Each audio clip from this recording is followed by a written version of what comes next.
Father, we ask that you would be with us as we watch this film and that it would speak to us in ways that we can hear and understand.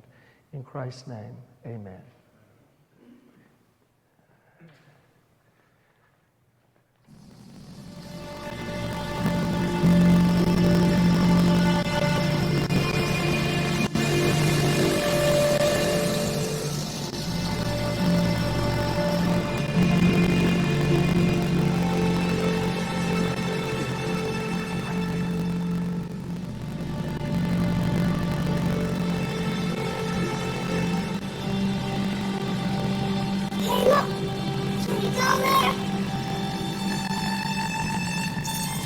Aw, Sammy, you're breaking my heart. We're all the circus you need, kid. But they are gone.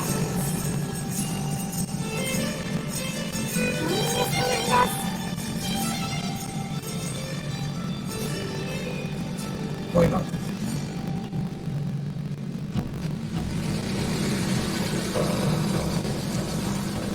Let's go.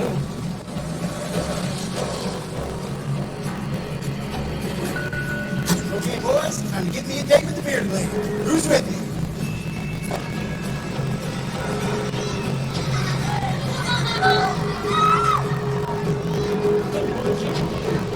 Great riches, come, sit down. I tell you all about your fate. Great riches, come.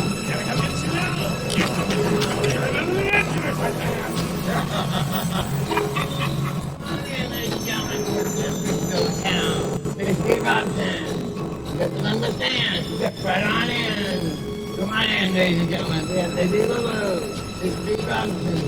You understand? Come on in, ladies and gentlemen. Come on in. We have the best show in town. Come on in. Come on in.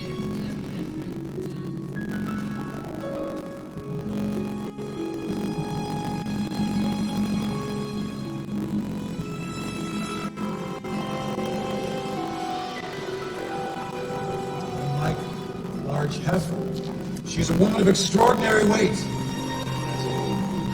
have whole chickens.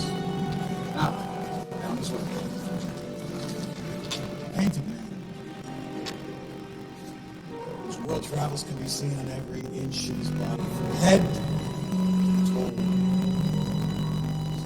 And now, ladies and gentlemen, gather in. A perversion of nature.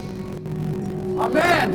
If you could even call him that. Whom God himself has turned his back upon. The limbless man! Look at that. Look at him.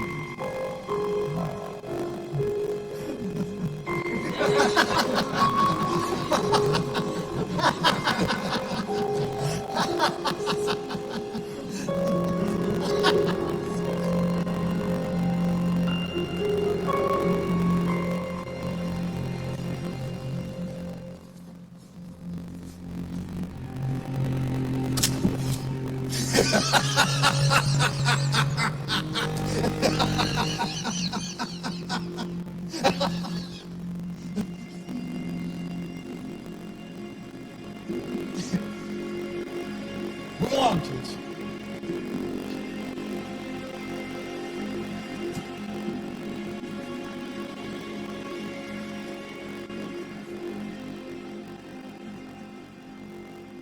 You are magnificent.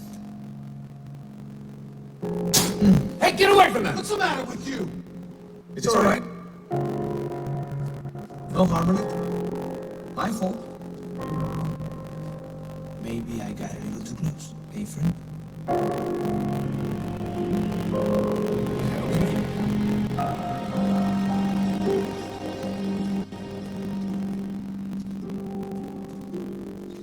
Better get a hold of yourself before the next show, Gimp.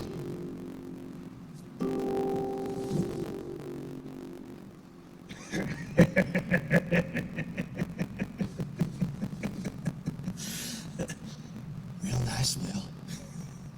Seems you changed your mind about joining one of them fancy shows.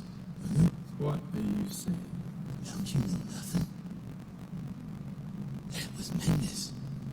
You just spit on the showman from the Butterfly Circus. Butterfly, butterfly. You kill me, Will. I'm hungry. Go get me some cotton candy. A man, if you can call him that. God himself has turned his back upon. The limbless man!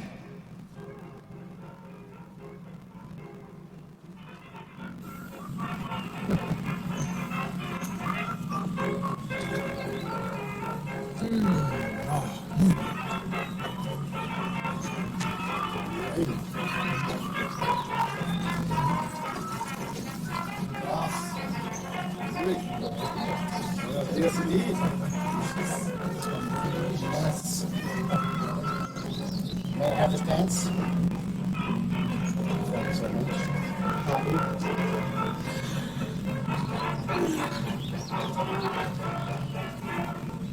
Where'd you get my trunk?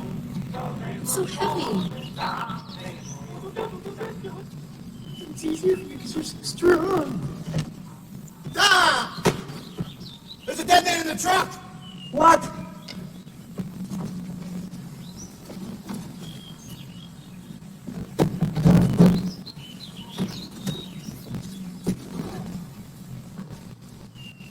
Well, now, Look at this. This is wonderful. come on over by the fire and warm up a bit, little man.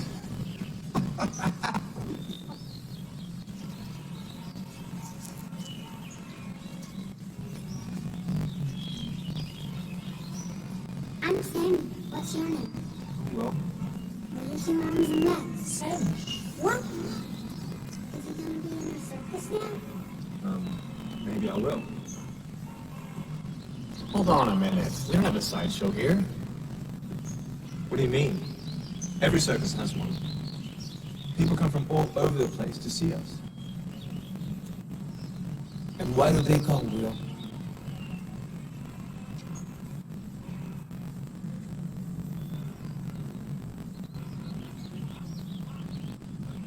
But yours could be different. No. There is nothing inspiring about amazing perfection on display. See, Will, we're happy you're here. And you can stay as long as you like. But I do run a different show. And now, one of the greatest displays of human compulsion ever seen.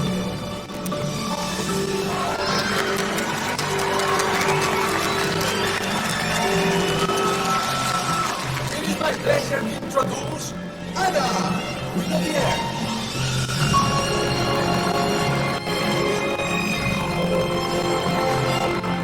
And the strongest man you'll ever see.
See if the fairgrounds, 2 days early. Come on by, Butterfly Circus, 2 days early. How do? My boy here would sure like to say hello to the strongest man in town. Well, I'm sure your daddy's stronger, but I'd make a close second.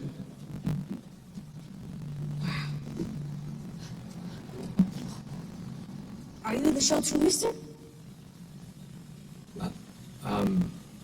No, not exactly.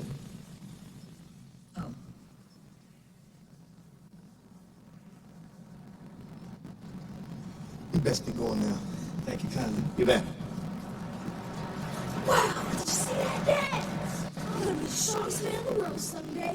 I'll be just like that man. I'll lift anything I want. Yeah, boy, you can do whatever you want.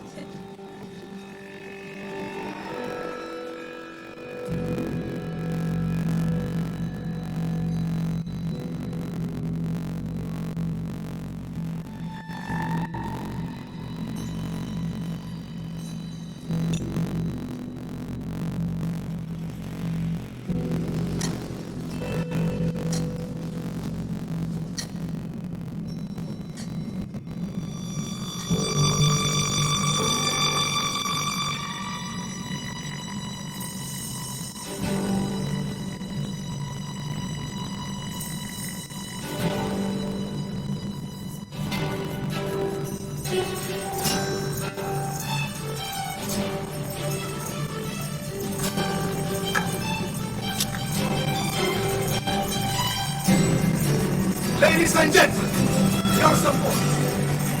On these board pieces, Stephen Butler.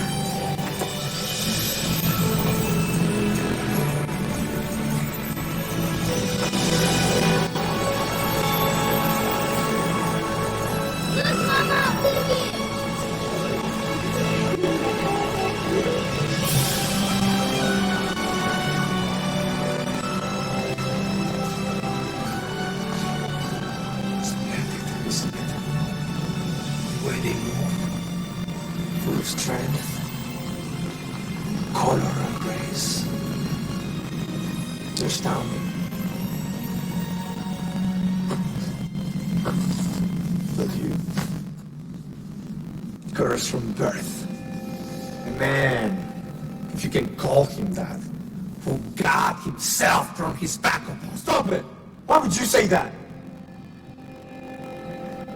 Because you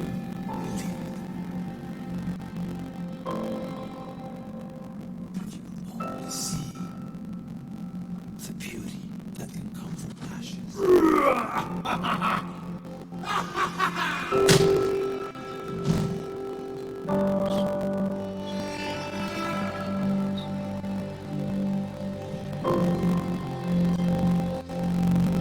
I say, they let you go too soon.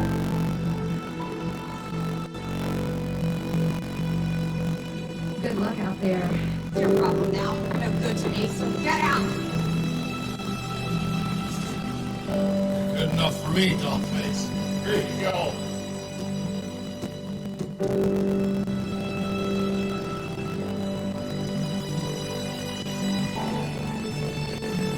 They're different from you. Yes, you do have an advantage. The greater the struggle, the more glorious the triumph.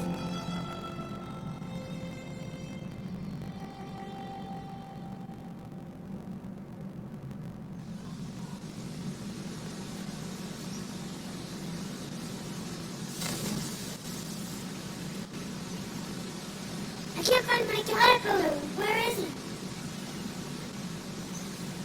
He's right there. In a cocoon, see? He'll be fine. You won't even recognize him when he comes out. Oh, wow.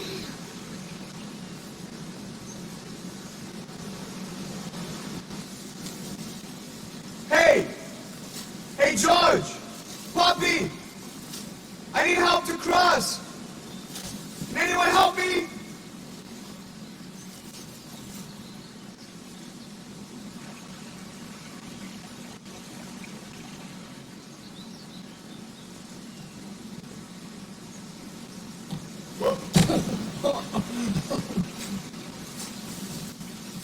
Hey, George! Can you help me? Hey! Where you going? What's the matter with you? Just gonna leave me here? I think you'll manage. What? I guess I just magically get up, huh? Hey, you're stopping. How's your water?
This highway, our greatest soul, has been stacked by a sin. 50 feet into the moon, and it is over.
Wow, how did you do that, mister? Were you scared? It was so high. Sweet. Did you get hurt when you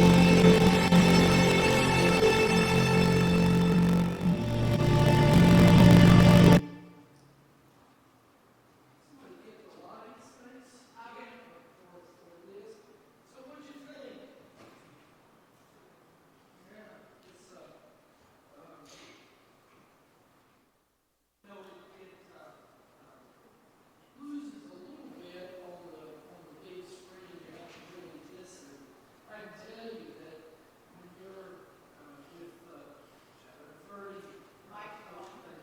I can tell you that when you're with 30 or 40 middle school youth and you're huddled together, and this was obviously shown on the day when we celebrated Easter for a number of reasons.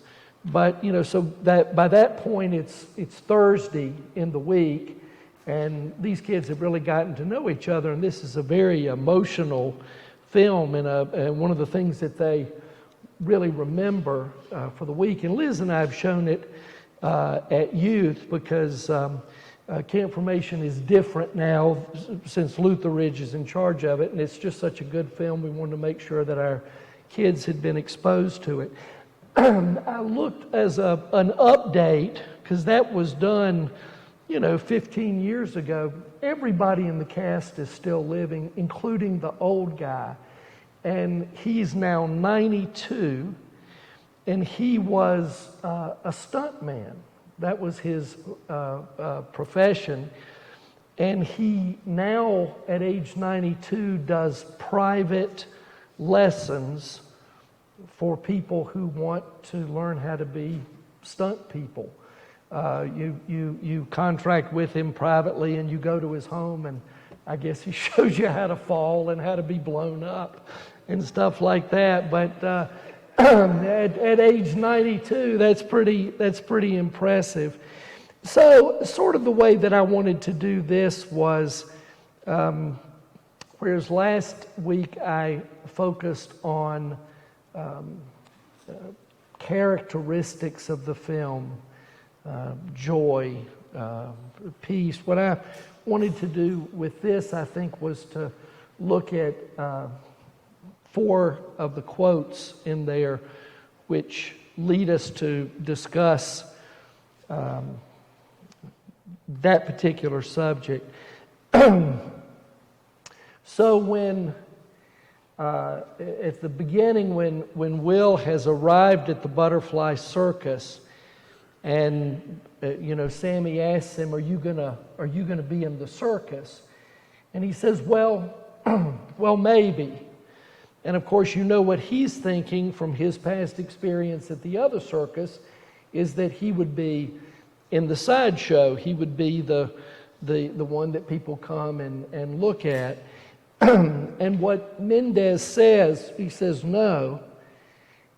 And he says there is nothing inspiring about a man's imperfections on display. That's a loaded statement. There's a lot in there. First of all, the idea, I think, that what you are to do as a person is to be an inspiration to others, not someone who is to be looked at and mocked.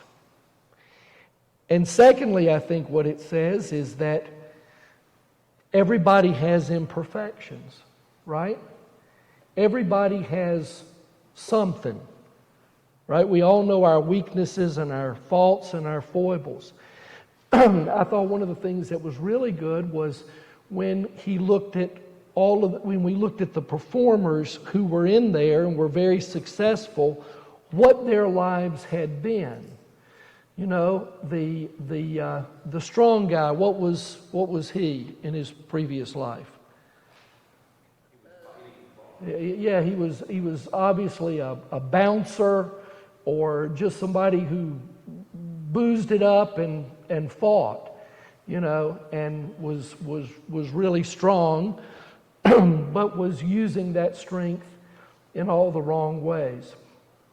The old guy who was the trapeze artist, what was his story?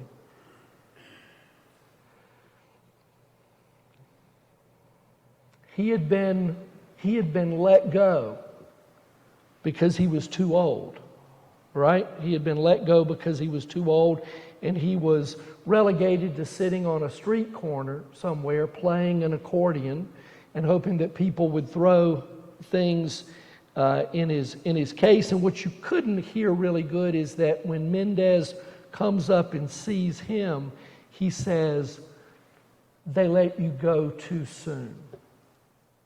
That he had still things to give and still things to offer.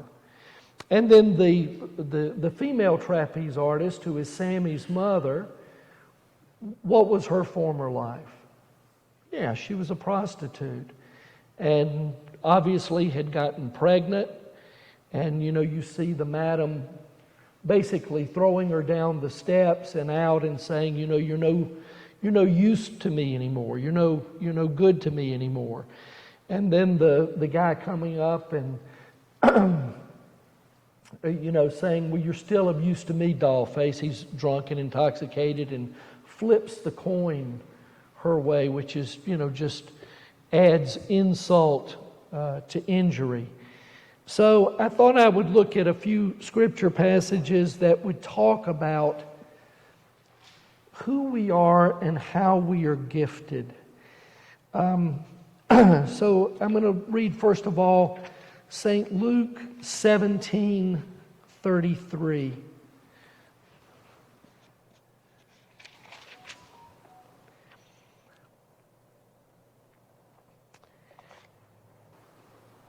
Who or what gives meaning and value to your life? St. Luke 17:33. Those who try to make their life secure will lose it, but those who lose their life, I think other translations would say those who give their life away will find it or will keep it.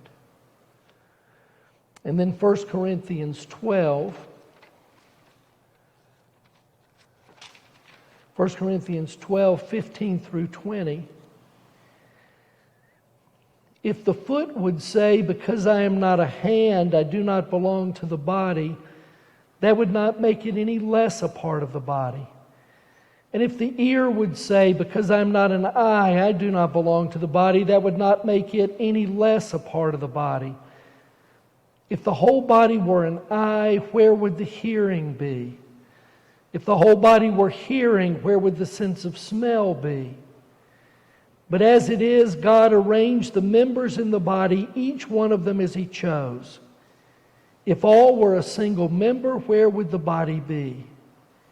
As it is, there are many members, yet one body.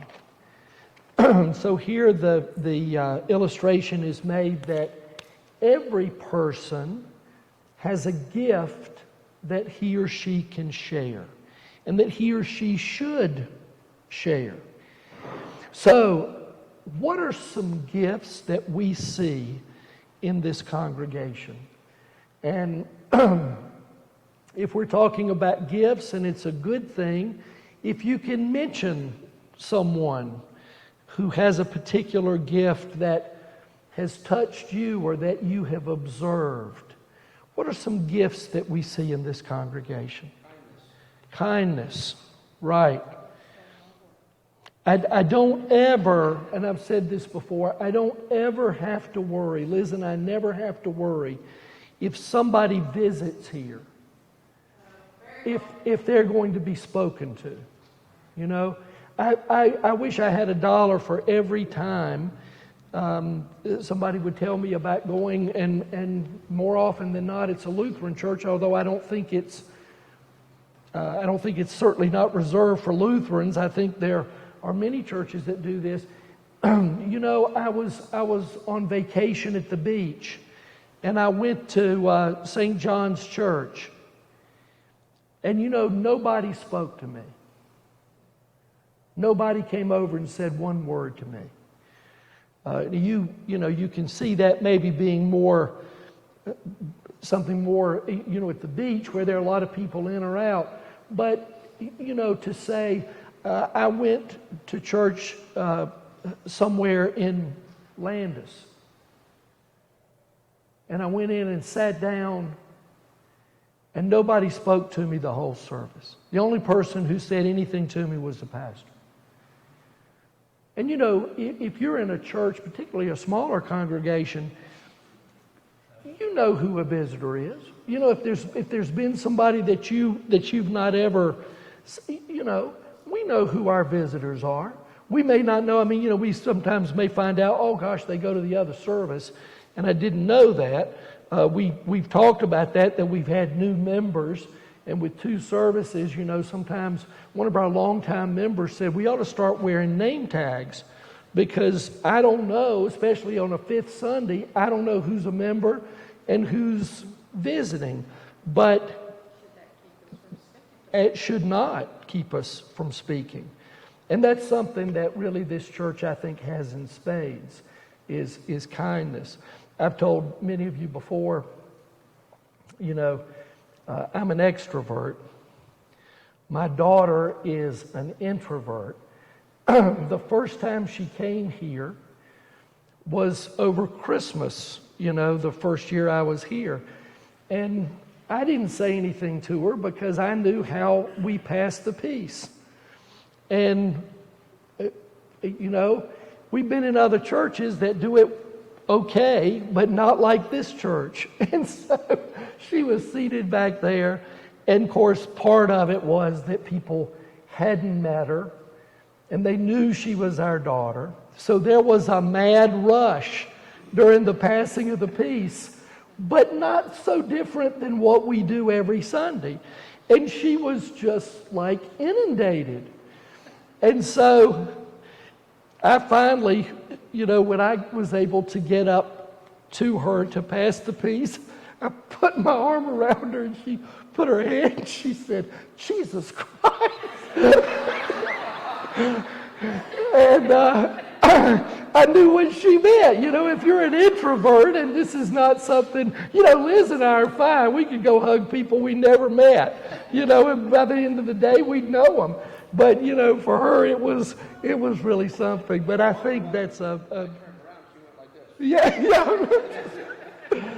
So it is, kindness is a great gift. What are some other gifts we see in the church?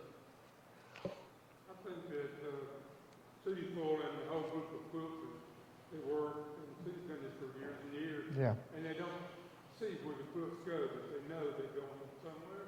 They don't see the impact. Absolutely. Yes, and who knows, since the beginning when they started doing this, who knows how many quilts have been sent and how many people have been comforted. I think there's a reason that we give quilts to our graduates. There's just something, well, it is. It's warm and it's comforting, and it's a good thing. So, absolutely. What else?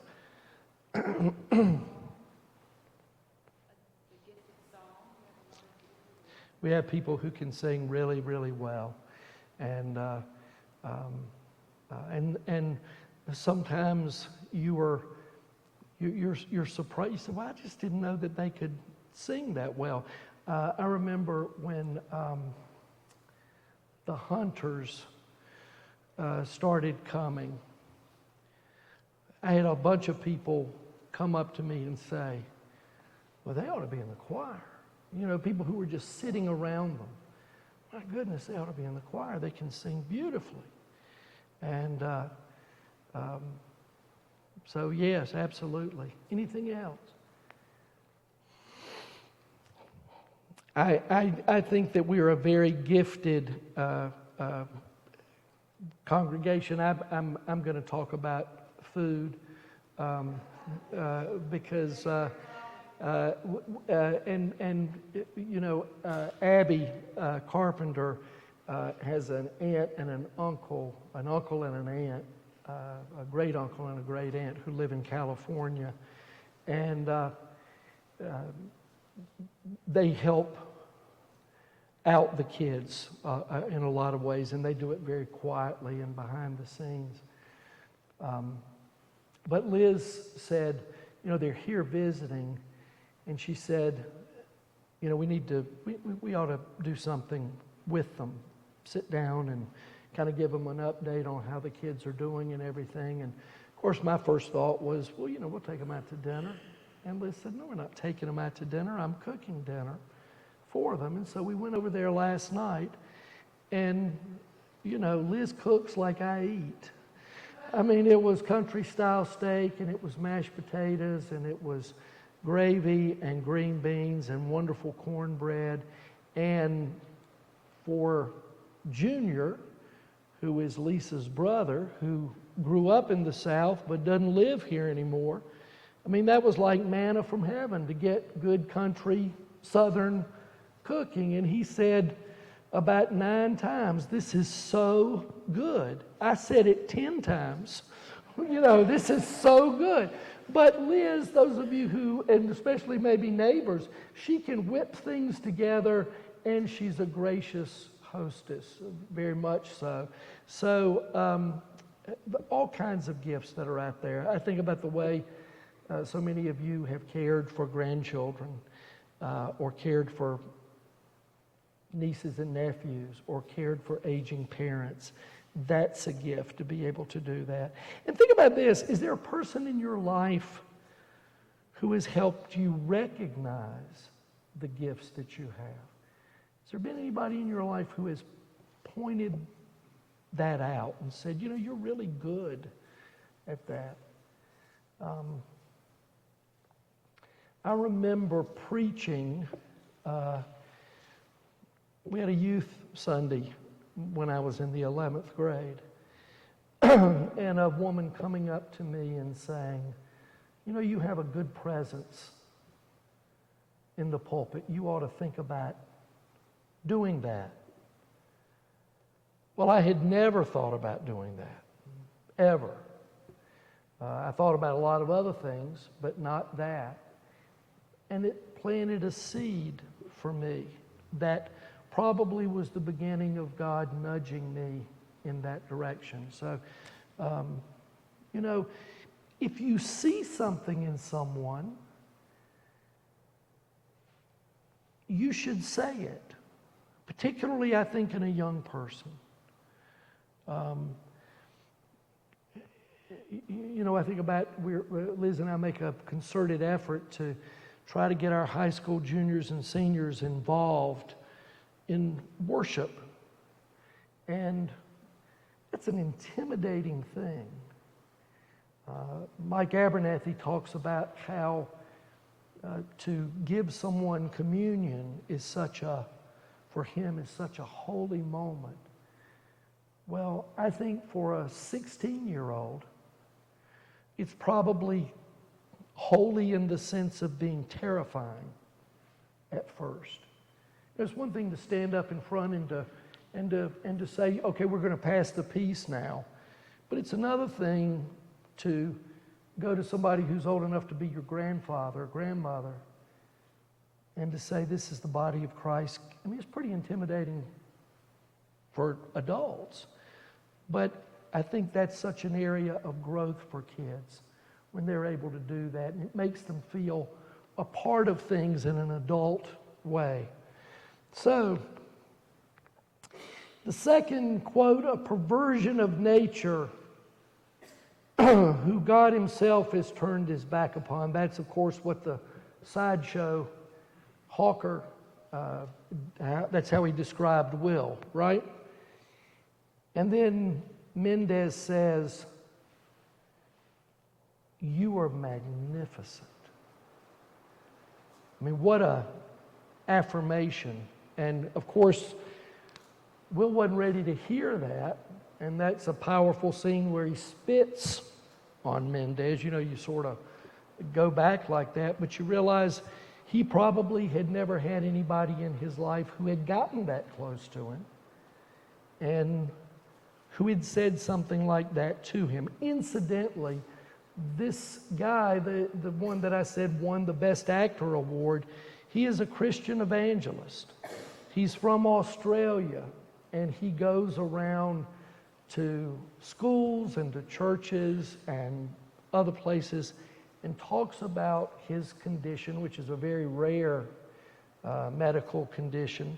When I first saw it, it was a little before my time, I guess, thankfully, but there was a drug that a lot of people took. Yes. Yeah, I should have asked you. You would have known that. Yeah. But I think took it back in the early to mid 50s that I had a seminary classmate of mine who had that condition. And it looks very similar, although with him it was just his arms. But he was such an inspiration to our class going through seminary as he did and becoming a Methodist pastor. And so this guy goes and does this. But let's just see what the Bible says. First of all, Genesis 1:26 through 27. Then God said, let us make humankind in our image, according to our likeness. And let them have dominion over the fish of the sea and over the birds of the air and over the cattle and over all the wild animals of the earth, and over every creeping thing that creeps upon the earth. And then verse 27, so God created humankind in his image. In the image of God he created them, male and female he created them. What a powerful statement that is, that we are created in God's image. You know, I don't think that means that God looks like us necessarily, or that we look like God, but the best characteristics about us are in God's image. You know, the capacity that we have to love, the capacity that we have to care, the capacity that we have to forgive, that is in God's image. And then Psalm 139, which I think is, I know is one of my wife's favorite Psalms. Psalm 139, verses 13 through 14. The psalmist is talking to God, and he says, for it was you who formed my inward parts. You knit me together in my mother's womb. I praise you, for I am fearfully and wonderfully made. Wonderful are your works that I know very well. My frame was not hidden from you when I was being made in secret, intricately woven in the depths of the earth. Your eyes beheld my unformed substance. In your book were written all the days that were formed for me, when none of them as yet existed. So this is an affirmation of the fact that we were made in a wonderful way. That word fearfully means awesome, breathtaking. All of those things are how God created us, which is such a powerful thing. So, what does the world so often say about us as people, and maybe especially about young people? What does the world say? Absolutely. We have a granddaughter that's in her teenagers. She came home one day to her mother. Heartbroken. She's a beautiful child, physically and inwardly as well. She's very gentle, and we get overwhelmed watching her grow and become. She came home upset one day and said someone told her she was ugly. So she's telling her mother this. I thought her mother answered it the most beautiful way, because she said she looks just like her mother. And she said, do you think I'm ugly? And she pulled back. No. She said, and how many people say we look alike? Right. Absolutely. What a great answer. Yeah. I thought that as you said, we're made in the image of God, and sometimes we measure ourselves against other people instead of just appreciating just who He gave us to be. That's right. And how many times have we been called something and believed it about ourselves? Whether it's, you're dumb, you're ugly, you're fat, you can't do anything. I remember one of the worst things I think I ever did. I had a good friend in middle school who was the most unathletic person that I knew. Terribly, just no gifts athletically at all. And it was a big deal when you're in 6th grade, 7th grade, when you get chosen to be captain. So you get to pick people. And I remember, we were playing kickball, I think. I remember him looking at me. And I'm sure that in everything he had ever played, he was the last one chosen. And he was looking at me, and I knew what he was thinking. This is going to be when I'm not chosen last. So I picked the best, I had first pick, I picked the best guy in the class, the best athlete. And then you just knew, when you picked Leo Poole, you knew Clay Allen was going to be picked second because he was the second best. And the other captain picked somebody else. So I thought, my gosh, I got Leo and Clay both. So I immediately picked Clay. And this kid's looking at me the whole time. And then the dumb captain picked another mediocre player, and I got the third best player.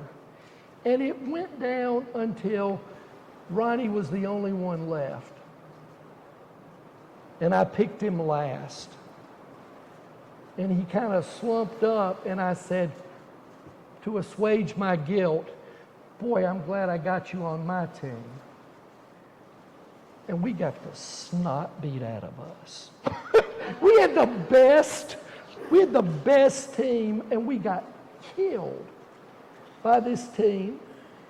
And I remember thinking, yeah, that was God doing that. I wasn't a particularly religious person, but I knew that I had messed up.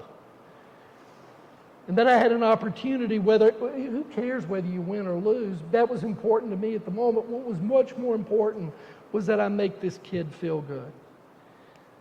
And I think it was God saying, yeah, you're going to be a cold day in hell when you win this kickball game. You know, I'll show you. And I've never, because I'm telling it here, 50 years after it happened, so it must have stuck with me. We measure ourselves with the wrong scales. We value things that aren't important. And we forget who we are and whose we are. And we also forget what a difference we can make in somebody's life by just giving a kind word. And I often talk about that Liz and I try to do a good job, particularly with our teenagers, about posting what they do. So when you see someone and you know that they were in a concert, oh gosh, Kirsten, I'd love to hear you play the violin sometime. You have to tell me when your next concert is, and I can hear you. Or I saw that your team won in football Friday night, and I hope you had a good game. I hope you're enjoying your season. Those kinds of things mean a lot, and they go a long way. And let's face it, we never get too old to be complimented, do we? For somebody to say something positive about us is a great thing. And it can almost be something we don't even remember after we've done it. But I bet everybody in here can remember somebody who affirmed you in a way that was meaningful. The greater the struggle, the more glorious the triumph. Remember, that's when Will and Mendez are having the conversation about all the others, and Will says, yeah, but they're different than me. And what he meant was, they may have had a past, but they're not like me, physically challenged like I am. And you remember what Mendez says? He says, yes, you do have an advantage. So what Will was thinking of as a disadvantage, he was pointing out that it's an advantage. And what's the advantage? Well, because the greater you have to struggle, the more glorious your triumph is.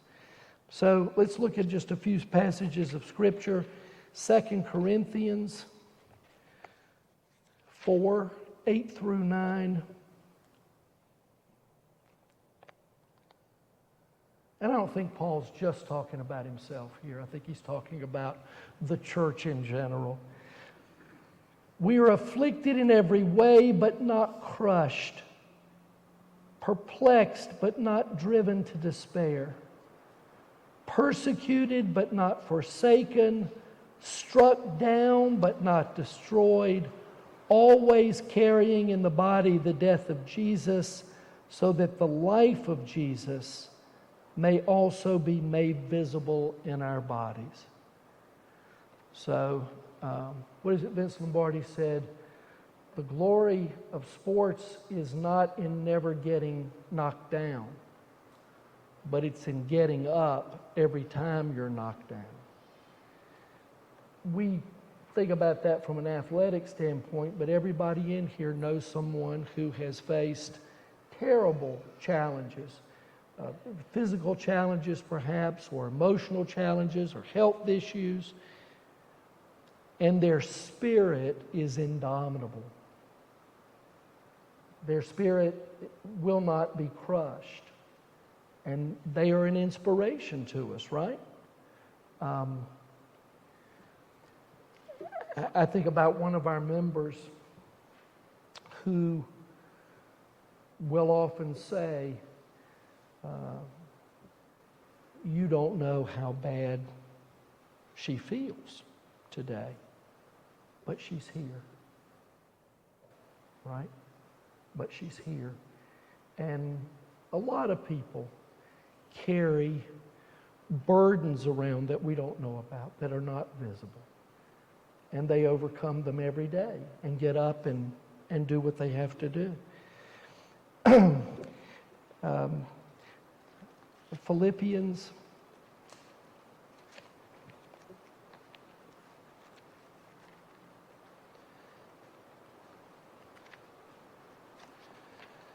I'm not finding Philippians right now. Galatians, Ephesians, Philippians. Philippians 4:12 through 13.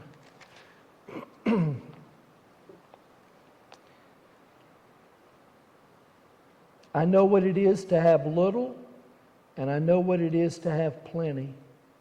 In any and all circumstances, I have learned the secret of being well-fed and of going hungry, of having plenty and of being in need. Let me start that over. I think I read the wrong. Yeah. This is Paul. Not that I'm referring to being in need, for I've learned to be content with whatever I have. I know what it is to have little, and I know what it is to have plenty. In any and all circumstances, I have learned the secret of being well-fed and of going hungry, of having plenty and of being in need. I can do all things through him who strengthens me. Right? So, all of us in our lives have had times when things are going well and times when things are not going well. What Paul did was to say, I've had both. But in every instance in my life, in every experience in my life, I have Christ's presence. And that gives me the strength I need. What does this statement in this section mean for you? The greater the struggle, the more glorious the triumph. Does Will triumph on his own? Who are some who are there for Will, and how do they support him? And then what does his success allow him to do for others? Say something about that, all those questions and that statement.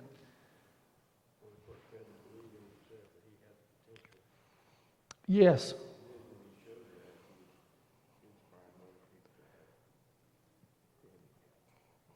Exactly.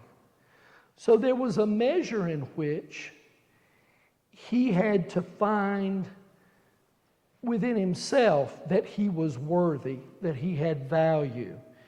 You know, the part that the kids sometimes have trouble with when they're watching this film is where Will falls. You know, when he's first trying to go across boom, falls down, and Mendez walks by him. And he says, "Are you just going to leave me here?" And what does Mendez say? Do you remember? "I think you'll manage." Right. So there was a little bit of tough love there. And we forget that that's part of it, right? You got to find in yourself, and there's a measure in which you've got to just do it. I've told the story before about doing CPE, which was the best 10 weeks of my life and the most awful 10 weeks of my life. I was in at the hospital in Chapel Hill, and I had the cancer ward. And you know, they prepare you as best you can, and then you got to go be the chaplain. And I remember my supervisor, and I got him before I went, and I said, I cannot think of a place I would least rather be right now than where I am. Terrified, going to talk to people who are dying. And he said, that gives you an advantage, because everybody else they will see today is doing their job. And you don't want to be here, and they don't want to be here. So you have a connection. And it was true. I would go in and I would talk to them differently than the nurse did, differently than the doctor did. Not that they weren't compassionate and caring, but it was their job to be there. And I was there to try to help them. And, you know, it is true. You have to believe in yourself. And sometimes the way you do that is you have to be left alone, right? You have to say, well, you got to do this. There isn't any shortcut. Anybody who can do it for you. You just got to do it. My daughter is having to have a root canal. And, you know, she was talking to me this morning and she said, God, I'm just dreading it. And it immediately came out the same thing my father used to say. I said, gosh, if I could do it for you, I would. You know, we all as parents or caring aunts, we all feel that sometimes. You know, golly, Pete, I am so sorry you have to do this. If I could do it for you, I would do it in a heartbeat. You can't. There's some things you just got to do on your own. Somebody else. So beyond believing in yourself, what was going on with Will? I think that all the others knew he had to go through this process, and they knew he was probably capable of it. And yet they were alert enough that if there were real danger, they were there. Yes. Yes. You know, I thought about what Liz says so often when there's that scene where he's going to jump and everybody's gathered around in a circle. That thing about a communion of saints, right? The people in our lives, the people in the church throughout history who cheer us on and watch us with pride as we accomplish things. And, you know, when I say the communion of saints, I don't just mean people, you know, your great-grandmother who's up there looking down at you, although I believe that. I also mean your spouse who is pulling for you, or your neighbor or your friend who is pulling for you. You know, that's also the communion of saints, right? Going to let you, you know, have confidence that you can do what you're going to do, but we've got your back if it doesn't work out. And we've all done that, right? With children.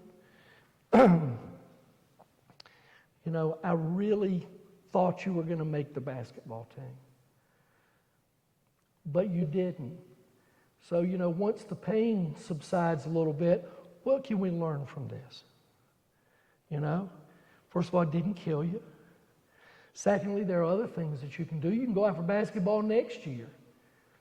Or, you know, you've got them and you protect them.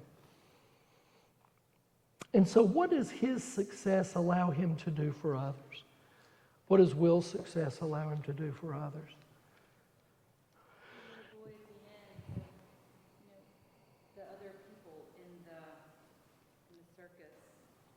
didn't make fun of him. They did believe in him.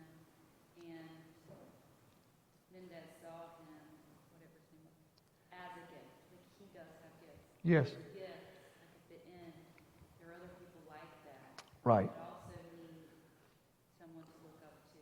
Yes. And that little boy then look up to him. I want to be just like him. Right. It was such, when the, it obviously made an impression on Will when the little boy came up and felt the strong man's muscles, George's muscles, and he said to his dad, I want to be just like him. And you could see it, Will, who would want to be like me? And then when he accomplished what he accomplished, he became an example.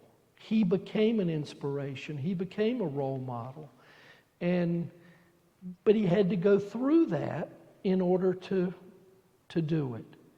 When he was a sideshow, a part of the sideshow, when he was a geek, an attraction, a spectacle.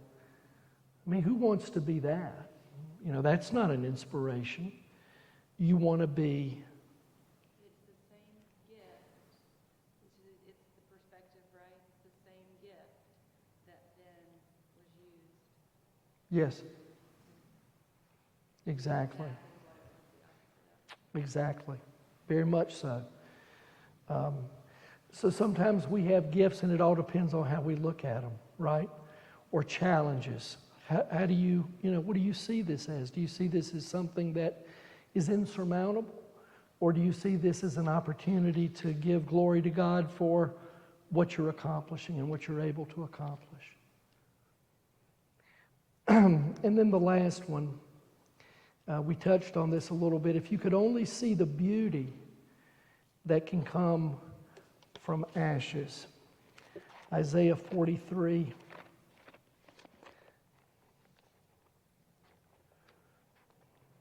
Isaiah 43:19.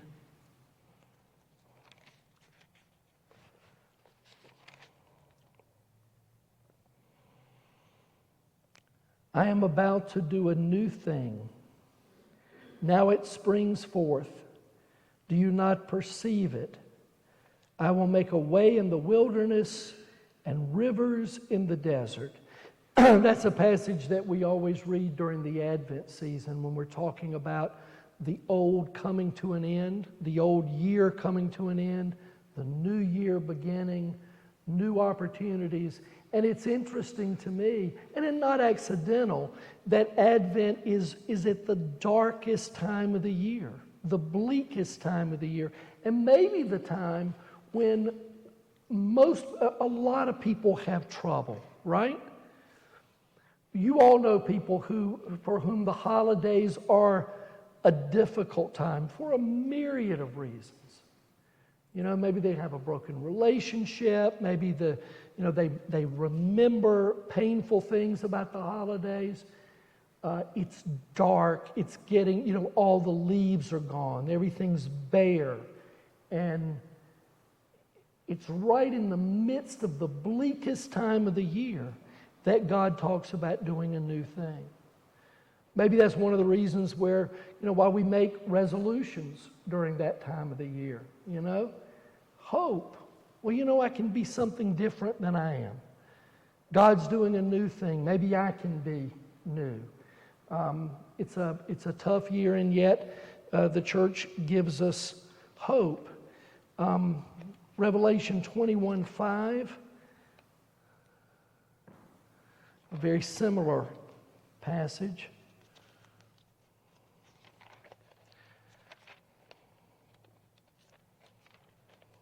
I hope you all, when you get home, you carry these sheets with you and you look up these passages and think a little bit about them. And the one who was seated on the throne said, "See, I am making all things new." What a great promise. I'm making all things new. So, we've already talked about what we learned about the circus performers in the Butterfly Circus. What is the power of the image of the butterfly? Why has it so long been a symbol of the resurrection and new life? What is it about butterflies? Reborn. and look so different than what they were before. Yeah. That's all about clothes. About the,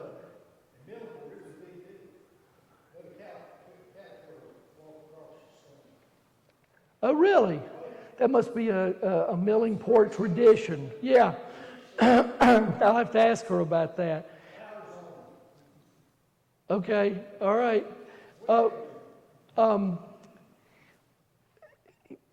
We all heard it was very popular at one point, that children's sermon, about, I'm trying to remember exactly what it was, but it was that, you were supposed to, there was a box, and you were supposed to have something in the box that symbolized Easter. And the one little boy... Yes, and it's empty, right. Why is it empty? Well, because Jesus isn't there anymore. And that image in the film of him, doing the jar and letting it go. I think I've told some of you before, we've loved every church we've been in. We loved our church in Kings Mountain. And we had received the call to go to Albemarle. And it was so hard for us on that last day to say goodbye. It was just terribly difficult. And we felt like something was coming to an end. And we had been walking through the woods, I don't know, a month earlier, and we had found a cocoon, which we never do. We're not out hiking in the woods, but we found this cocoon, and Carlin was just old enough for us to talk about, the fact that this was... We brought it home. I thought we had made our lesson, and I put it on the porch. Didn't even think about it. I figured, it looks dead, right? So that last day, we are depressed. Ann and I are just torn up about having to leave these people that we love.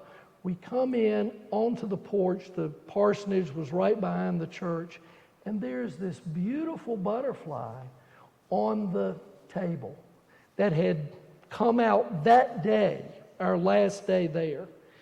And I remember, I will never forget, the three of us getting the butterfly, wings still wet, putting it on a bush outside, and it drying its wings in the sun, and then watching it fly away. So what we thought was the ending was in reality a new beginning.